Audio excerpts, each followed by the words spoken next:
Inilabas na ng Department of Transportation o DOTR ang partial report sa paglubog ng MV Trisha Kirsten 3 sa Basilan. Nakakasuhan na may-ari ng barko habang isinailalim naman sa preventive suspension ng ilang opisyal ng Marina at Philippine Coast Guard dahil sa insidente. Si Bernard Ferrer sa report. Overcapacity at overloading. Ito ang mga pangunahing anggulong tinitingnan sa paglubog ng MV Trisha Kirsten 3 sa Basilan batay sa partial report ng Maritime Industry Authority o Marina at Philippine Coast Guard. Dahil kapag may overloading or overcapacity, posible pong nagkaroon ng cargo shift doon sa mga rolling cargos ng vessel. Ang overloading po or overcapacity is the combined weight of the passengers and the rolling cargos versus dun sa actual na capacity na kayang buhatin ng barko.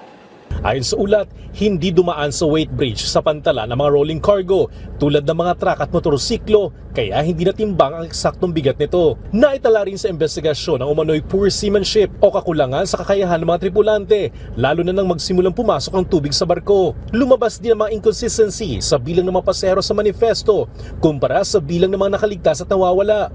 May natukoy ding safety violations ang barko bago ang pag-alis nito ngunit pinayagan pa rin itong makapaglayag. Isa sa mamigat na natuklasan sa partial report ay ang pagkakaroon umano ng safety deficiencies ng MV Trisha Kirsten 3. Sa kabila nito, nabigyan pa rin to ng safety certificate o seaworthiness certificate ng isang third-party provider. Dahil dito, inatasan ni DOTR Secretary Giovanni Lopez ng Marina na magsampa ng kasong administratibo laban sa Allison Shipping Lines, may-ari ng barko, at tukuyin kung dapat nang i-revoke ang kanilang Certificate of Public Convenience o prangkisa. Kasama rin sa hakbang ang pagsasampa ng kaso laban sa mga tripulante habang pansamantalang sinuspindi ang kanilang Seaman's Identification Documents. Pinasususpindi na rin sa Marina ang accreditation ng Orient Shipping Lines, ang third-party provider na nag-issue ng sertipikasyon. Sa ngayon, pinag-aaralan na rin ang posibleng pagkasampa ng kasong kriminal laban sa mga opisyal at may-ari ng Allison Shipping Lines, gayon din sa mga tripulante ng MV Trisha Kirsten 3. Nasa preventive suspension na rin ang 8 opisyal ng Marina Regional Office 9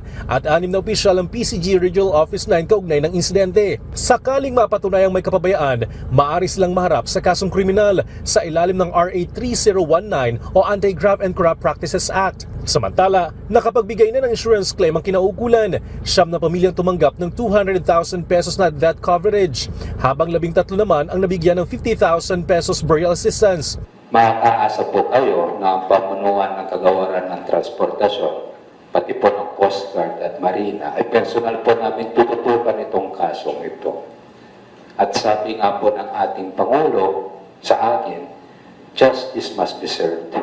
And justice must be served swiftly. Inaasahan namang maglalabas ng DOTR ng corrective measures upang matiyak na hindi maulit ang ganitong insidente. Bernard Ferrer para sa Pambansang TV sa Bagong Pilipinas.